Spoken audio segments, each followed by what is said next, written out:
Hello at good day sa inyo mga boss. Nagbabalik naman tayo para sa isang panibago.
Eto siya, Chromebook. Mga boss. Pakita nyo, bagong-bago with piston.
Gado.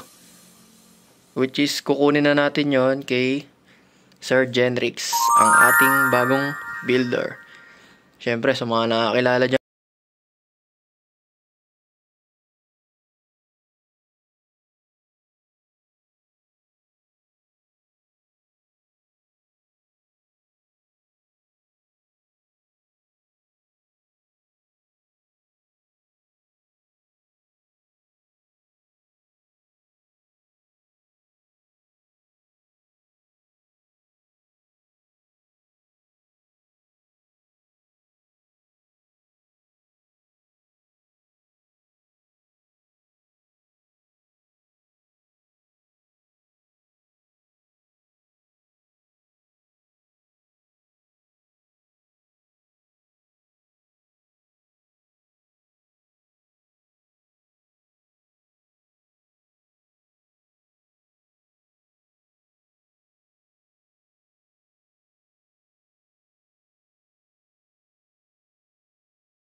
dali natin.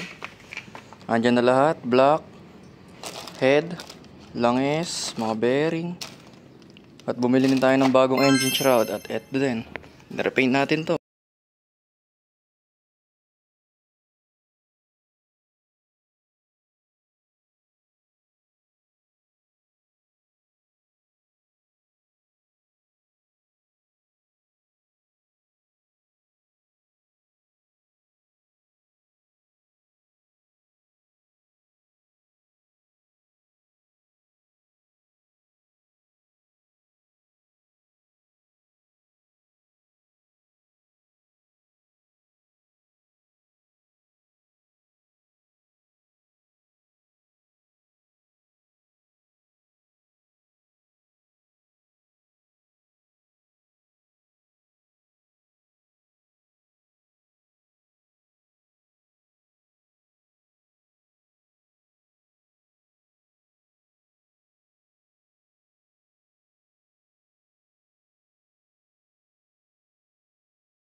Okay na sila mga boss.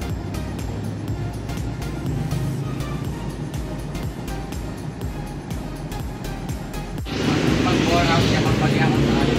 Oo. Baga, ma'am. Baga, kumain ka na? Sarap yan. Dili ko. Baklas na mga boss. Alright. Boss stand. Nakita natin yung piston. Overcome.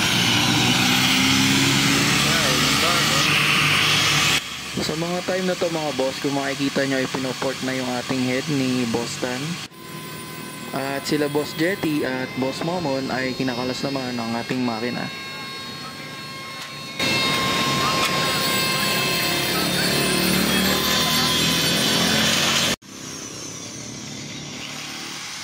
Habang nagpo-port si Boss Tan ay biglang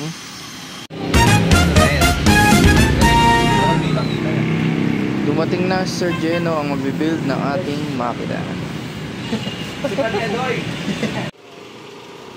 Kita nyo naman mga boss, napaka-solid ng pagka-port and polish ni Boss Tan sa ating head. Sa mga basher, ha? Para sa mga basher. Siya, very LH Giris.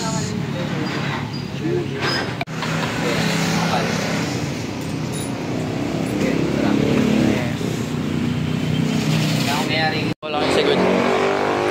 Pizza pie. Paliwanag niya sir kung ano yung ginawa niya. Papaliwanag ko? Hindi ba ilaw? Para maliwanag. Yan, maliwanag na. Yung timing gear, tips lang. Yung ngipin, isisentro sa gitna. Yung isang ngipin, dapat sentro sa gitna. Paliwanagin mo sir, para maliwanag. Hindi maliwanag eh. Flash. Yun, yung ngipin dito, kailangan nakasakto sa gitna niyan para hindi magulo yung timing. May mga nakikita kasi kami, mali yung timing, tapos stock timing gear, nagkakaproblema sa timing sa head. Para kita.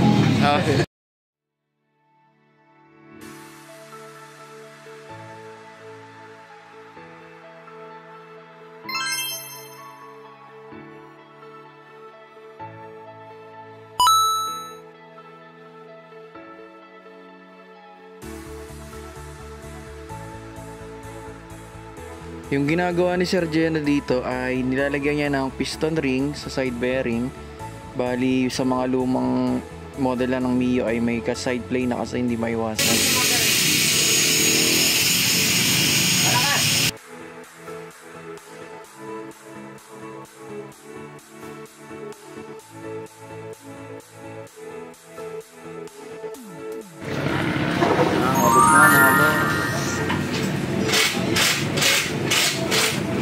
Palaman.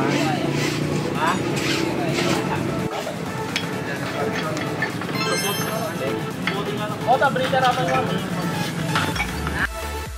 Ito pala mga boss, yung nabili ko sa Shopee, yung oil cooler adapter, dalawa yung fittings niya, isang inlet at outlet, at eventually hindi pa siya gumagana. Panoorin nyo na lang yung vlog ni Sir Geno about dito, meron naman siya.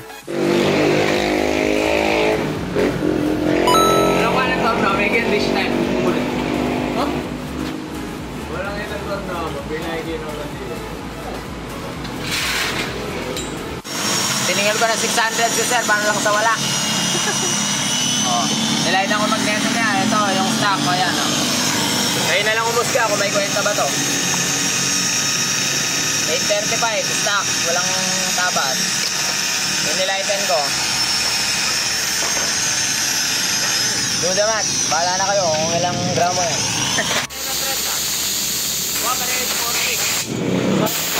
Ano itong ginagawa namin, sir? Nisira namin. CNC. Gawang ko pulito. Gawang pulikat.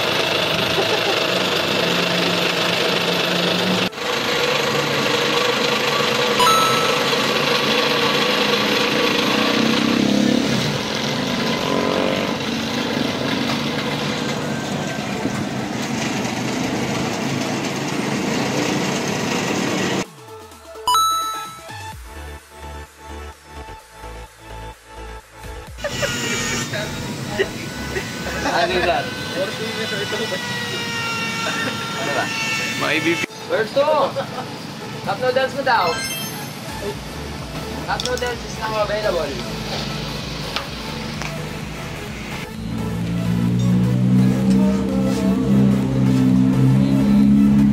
Yun mga boss, kinakabit na nga nila Sir Geno ang block. At habang kinakabit nila ang block ay makikita nyo meron siyang ginawang oil passage sa ating piston. Yun ay para mas madagdag ang lubrication ng piston sa ating block. Dinadamay pa niya kayo sa kautuan mo. Nauto eh. Kiss mo niya siya mamaya, ano? Gusto mo ba ang bumilis ang iyong motor? Dali mo sa gawang gagawin niyang full dome. Patakboy mo ng 40. Bogsa. Bogsa.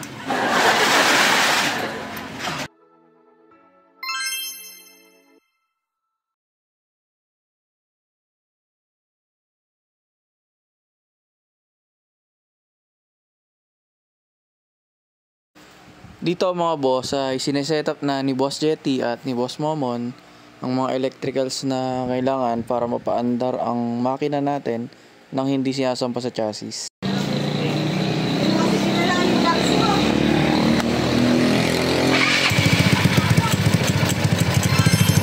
Oh, lakip.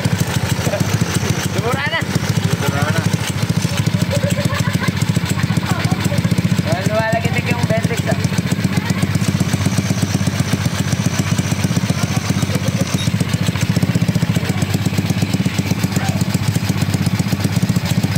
Wala response kahit anong pihit.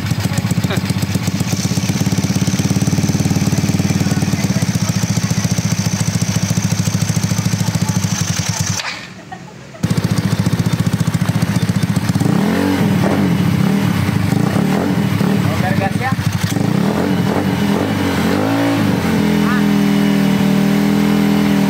Ayan o. Ayan nga man ako. Count. Tayo nga man ako, hindi na mag-loose. Kaya parang may pumipitik kanina eh. Nung time na mga to mga boss ay may problema tayo sa ignition coil pagkat naglulus yung isa niyang contact. Pero nasolusyon na naman to sin Sir J, no? Kaya skip na lang tayo doon sa video na umaandar na.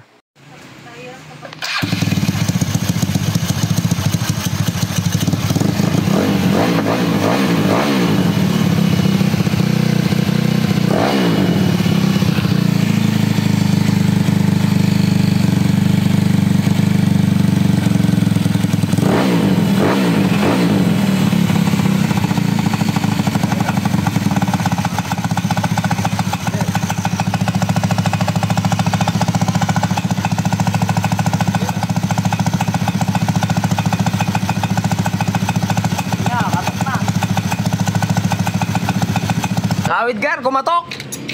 Di pala naigpitan ni Jetty magneto! Lost thread ya? Lost thread ya?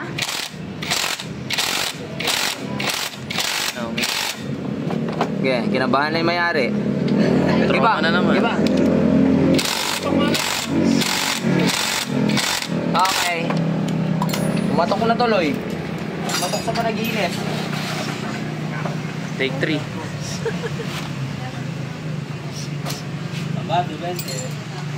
Pinapa ko ba eh.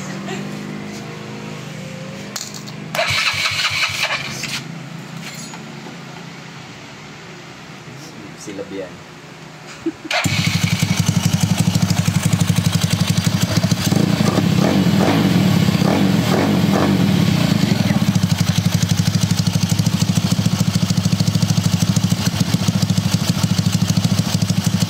At wala response tong air ito.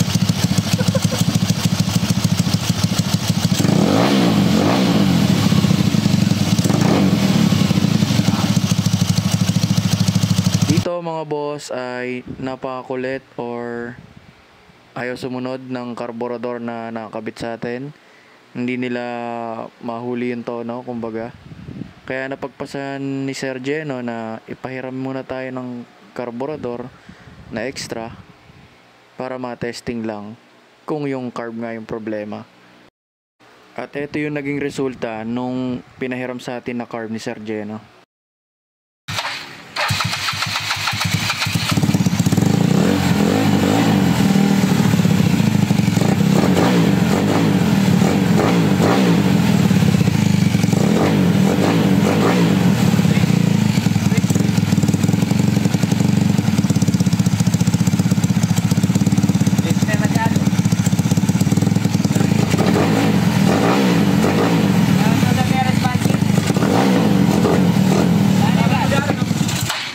Daragod ka rin.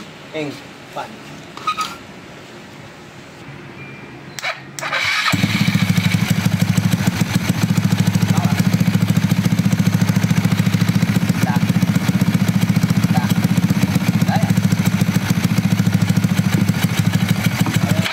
Oh.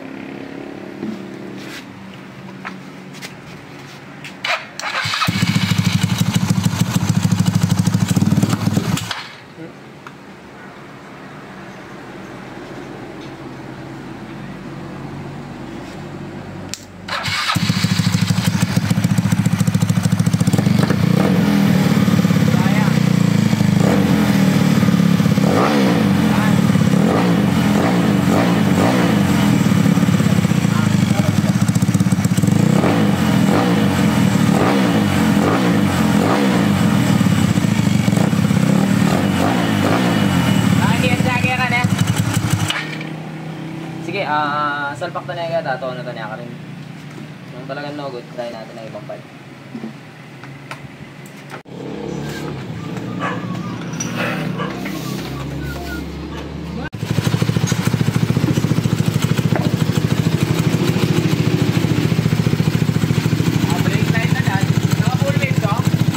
Bigla siya namatay kanina. Tapos pag push start namin wala nang presyon. Awit gar. Kala ko bubukas ulit kami. So ito. Ayan, nasayad. Hindi natatas. Nasayad doon sa retainer pagka ganun. Ang ginagawa ko kasi, iniigpit ako ganyan. Pagkaigpit ko, biglang namatay. Tapos wala nang compression. So ayan. Grinder is a must. Mascareñas. Oh, boss Genrix yan. Ayan.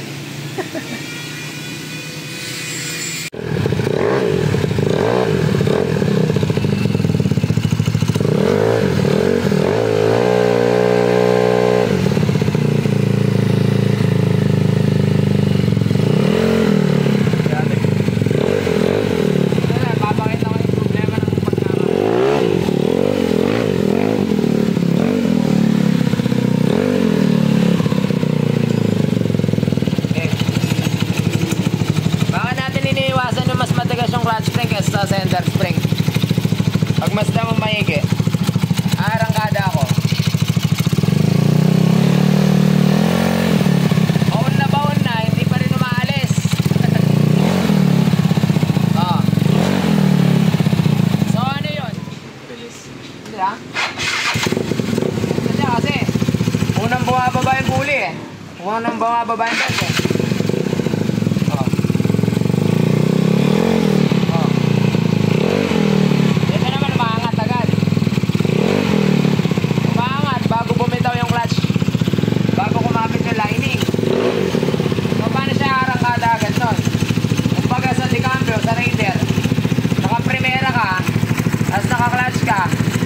Bago binitawan yung clutch, sinigunda mo na muna, alis kaya siya agad nun.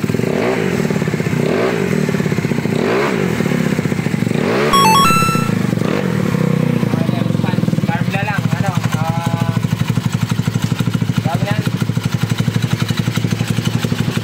Minor, makulit. Minor. Palit clutch spring.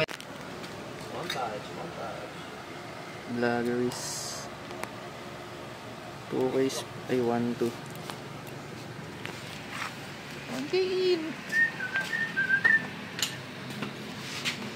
Ano nga itong talsik na to? Dati na to?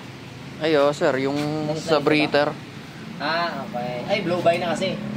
Nandito sa, ano yun eh, sa tubo dito.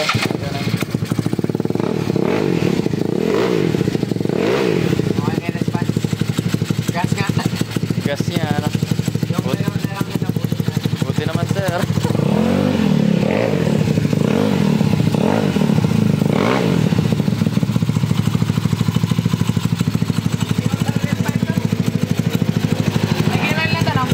Ah.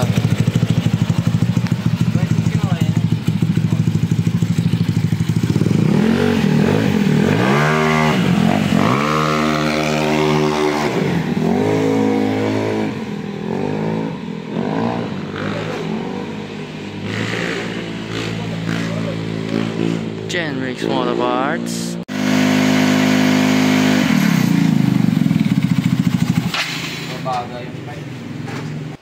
So ayun na nga mga boss. Ang nangyari kasi doon ay nagka-problema yung oil cooler adapter. Nagtataka kami nila Sir Jeno bakit hindi umiinit ng kahit konti yung oil cooler. Dapat iinit yon. Hindi ko na lang din na-i-video na kung paano troubleshoot ni Sir Jeno yon. At ganun na ngayon nangyari, hindi namin naiwi yung motor. So the next day, itinanong ako ni Sir kung gusto niya i-deliver na lang yung motor. And para hindi ko na rin maabala yung mga kasama ko, pinadeliver na lang. At eto na yung nangyari nun. Okay na, deliver na yung Mio by Sir Jeno.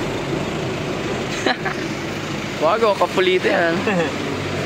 Ano masasabi niyo, sir? Ano masasabi niyo?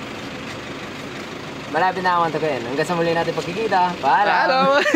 Signature. Sige sir, maraming thank you po. Ingat. Ingat po kayo sa biyahe, sir. Salamat. Umalis na sila Sir Jeno. Dalawa na lang yung gabi. Future vloggers. Uwi na namin to. Update na lang kami kayo bukas. Go! At ayun na nga mga boss. Andito na siya. Naiuwi na natin ang ating Mio Sporty. Nakita nyo naman sa video. Nakita kami ni Sir Jeno kaninang madaling araw sa Leonardo Diversion. Alright, at dineliver pa niya. Sir Jeno, maraming salamat. At eto na yung makina. Medyo nalinis ko na rin ng onti yan. Pinag-i-strap ko na rin yung oil cooler hose natin para hindi siya gagalaw-galaw. Ayan, huwag nyo lang pansinin yung mga dubis sa chassis. Soon ko content natin to, re-repaint natin. Anyways, ayun na nga, quick specs lang tayo sa makina. Simulan natin sa Sigunyal. Siya ay naka-pin 2 lighten ng Pitts Bike. And carbon pin bearing by Pitts Bike din. Naka-porch rod din siya by Pitts Bike. At overall, kirinang balance siya ni Sir Genrix. Kaya yung under nito sobrang pino. At walang ka-vibrate. Tapos naka-MTRT chrome bore 63mm tayo na black. Piston profile ni Sir Genrix. At ang ating head ay MTRT din. Size 25 at 30.5. Cams natin is Genrix Racing Cams 7.5. At yung headworks nga pala, ang gumawa ay si Bostan. Shoutout sa'yo, Bostan. Ang legendary assistant ni Sir Genrix. Correct me if I'm wrong. Napakabait niyan. Sa mga chat ko, napaka-responsive din niya. Kaya shoutout sa'yo, Bostan. Follow nyo rin yung page niya. Meron siyang Facebook page. Ito yung pala yun, Bostan Ayos. Kakasimula lang niya at tulungan natin siya na ma-reach ang kanyang goal. At naka-spec B tayo na manifold at 30mm na carb. Etong carb na to medyo makulit lang sa minor pero okay naman na. Pero soon papalitan natin yan. At yan, mga naka-bolts tayo.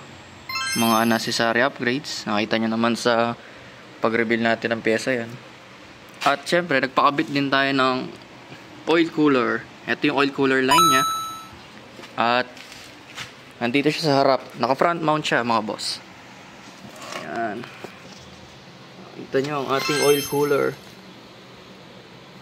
Galing nga pala yan sa Raider 150 carb. Meron tayong nakuha na sa tropa natin. Shoutout ulit sa David Pogi. Yan, naka front mount siya. Wineldingan ko lang ng dalawang nut yan boss sa bracket ng Mio Sporty. At ayun, pabalik siya dito sa head. Naka-phyto nga rin pala tayo na ignition coil at koso na spark plug cap. Ayan, yung mga engine shroud din natin bago. Kung natataka kayo bakit may butas dito yan, kasi dapat ang unang plano ng oil cooler is yung nabibiling magneto side cover na may dalawang fittings which is inlet and outlet. Kaso medyo